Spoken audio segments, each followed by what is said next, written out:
Bismillahirrahmanirrahim. Assalamualaikum warahmatullahi wabarakatuh.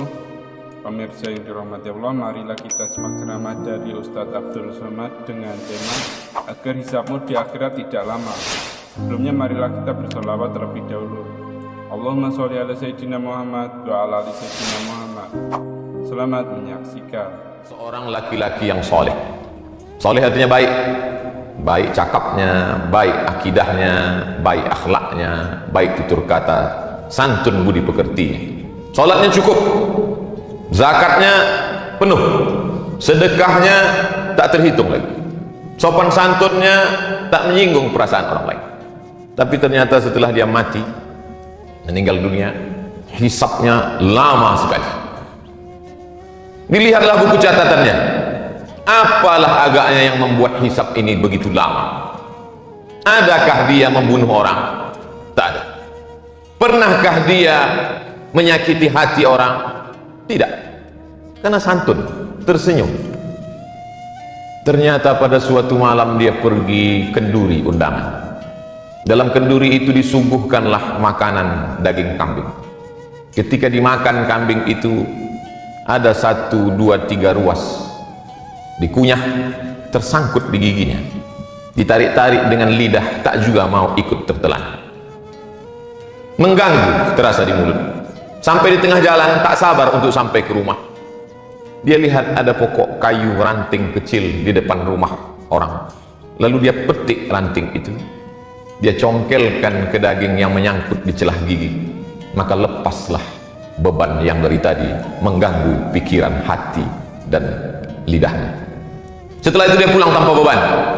Ternyata yang membuat hisab itu lama di hadapan Allah Subhanahu wa ta'ala bukan karena tidak bersedekah, bukan karena tak salat, bukan karena tak puasa, tapi ternyata satu ranting yang terambil tanpa izin yang punya pun membuat hisab itu lama. Ketika membaca kisah ini lama saya terduduk dan termenung. Tak pernah saya terpikir memikirkan nasib orang lain, tapi yang terpikir bagaimana agaknya nasib saya, nasib khatib, nasib pribadi di hadapan Allah Subhanahu wa ta'ala. Sudah berapa ranting kayu orang yang tertarik oleh tangan kita dan kita tidak merasa itu berdosa. Agaknya itulah pesan dari sahabat Nabi kepada tabi'in. Sahabat yang hidup dengan Nabi, tabi'in orang setelah sahabat Nabi. Apa kata mereka? Beda kami dengan kamu adalah kami orang yang hidup bersama Nabi Sallallahu Alaihi Wasallam. Salat kami sama dengan kamu, puasa kami sama dengan puasa kamu, sedekah kami sama dengan sedekah kamu, Al-Quran kami sama dengan Al-Quran kamu. Bedanya kami melihat dosa sebesar ujung rambut itu sangat besar, dan kalian menganggap dosa kecil itu remeh-temeh saja. Oleh sebab itu hari Jumat, bulan baik, agung dan mulia, bulan peningkatan, bulan Syawal, bulan setelah Ramadan yang diagungkan, dimuliakan Allah Subhanahu wa ta'ala. Diberikan pula kita kesempatan hidup pada hari Sayyidul Ayyam. Merenunglah kita sejenak. Jangan-jangan 1, 2, 3 ranting itu membuat kita begitu lama hisab di hadapan Allah Subhanahu wa ta'ala. Bagi yang pernah menganiaya orang, minta maaf. Minal aidin wal faizin, mohon maaf zahir dan batin. Bagi yang pernah termakan, minta izin, mudah-mudahan dihalalkannya, tersambung silaturahim. Apakah Nabi Muhammad sallallahu alaihi wasallam, pemimpin segala nabi dan rasul, Sayyidul Kaum, seluruh makhluk di atas muka bumi, malaikat-malaikat di langit, pemimpinnya adalah Muhammad sallallahu alaihi wasallam. Apakah lepas dia dari sangkutan-sangkutan ranting ini? Hari Rabu Nabi naik ke atas mimbar. Hari Senin beliau meninggal. 5 hari sebelum meninggal, Khamis, Jumat, Sabtu, Ahad, Senin. Hari Rabu beliau naik ke atas mimbar. Man kuntu jalattu lahu zahran, siapa yang pundaknya pernah tercambuk oleh saat aku menyambuk kuda, lalu ada orang bersembunyi di balik kuda itu, ujung cambuk terkena pundaknya, hadza zahri, ini pundak Muhammad. Silakan balas sahabat, daripada aku mencari kalian nanti di padang mahsyar di akhirat, lebih baiklah kalian balas sekarang. Man kuntu syatamtu lahu irdan, kata-kataku kasar, menyinggung perasaan, sakit hatinya, dia tak membalas, segan karena aku Nabi, maka inilah masanya. Hadza irdi, ini harga diri Muhammad, balaslah. Nabi sedang menunjukkan bahwa dia pun tetap meminta maaf atas apa yang pernah dia lakukan, baik yang zahir, pundak tercambuk, maupun batin, hati yang tersinggung.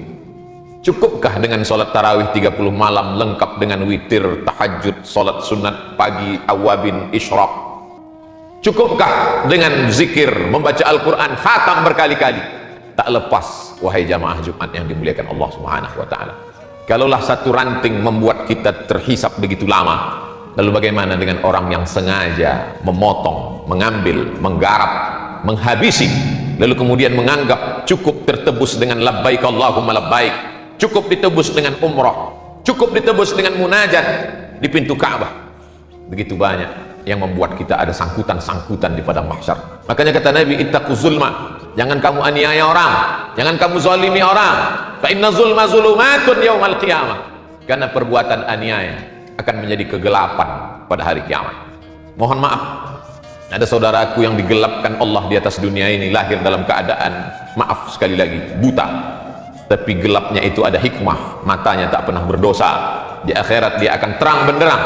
Tapi ada orang-orang yang di dunia ini terang benderang melihat, dan di akhirat dia komplain, ya Rabbi lima hasyartani a'ma wa qad kuntu basira, mengapa aku dibangkitkan dalam keadaan buta padahal dulu aku di dunia bisa melihat? Allah menjawab, laqad atatka ayatuna, ayat-ayat kami telah sampai kepadamu. Nabi Muhammad sudah menyampaikan, meninggal Nabi diwarisi oleh para ulama, al-ulama warasatul anbiya, tapi kau tak pernah mau tahu. Atatka ayatuna fanasitaha, ayat-ayat kami sudah kami turunkan tapi kau lupa. Fakadzalikal yauma tunsa, orang yang lupa maka hukumannya dilupakan. Jangan pernah lupa dengan security kita, cleaning service, office boy, tukang cuci, tukang kebun kita. Mereka orang-orang yang kita remeh-temehkan, kita rendahkan. Berapa tetes peluh keringatnya kita telan, mereka hanya tersenyum saja. Dia akan datang menghadap, di musim COVID-19 ini kami tidak ada uang tambahan Pak, anak kami juga perlu bayar uang sekolah, karena wabah tetap ada, sekolah libur tapi uang sekolah tidak libur. Mereka hanya mampu tersenyum kalau kita katakan. Orang-orang kaya yang hebat dan gagah perkasa itu akan berkata, tidak ada uang, gaji ditunda. Mereka tidak melawan, mereka hanya tersenyum. Mereka hamba Allah yang lemah. Tapi ingatlah, hisab kita terlalu lama. Irhamu man fil ardi yarhamukum man fis sama. Berkasih sayang kamu kepada hamba-hamba Allah yang lemah di atas dunia, maka Allah akan sayang kepada kamu. Seorang laki-laki duduk di dekat Nabi Muhammad SAW. Nabi duduk memeluk cium Sayyidina Al-Hasan dan Sayyidina Al-Husain, anak kesayangan buah hati Fatimah, pernikahan dari Sayyidina Ali bin Abi Thalib radhiyallahu anhum ajma'in. Apa kata si Arab Badui yang duduk di samping Nabi? 10 anakku, satu pun tak pernah kucium. Apa jawab Nabi? Man la yarham la yurham, man la yarham la yurham. Siapa yang tak ada rasa kasih sayang kepada makhluk, maka tak akan mungkin turun kasih sayang Allah kepada. Bahwa kita banyak silap, salah dan dosa, ya jangan putus asa, karena ayat yang pertama dalam Al-Quran, Bismillahirrahmanirrahim, dengan nama Allah Maha Kasih dan Sayang. Kedatangan Nabi Muhammad SAW untuk apa? Wa ma arsalnaka illa rahmatan lil alamin, menjadi rahmat bagi semesta alam.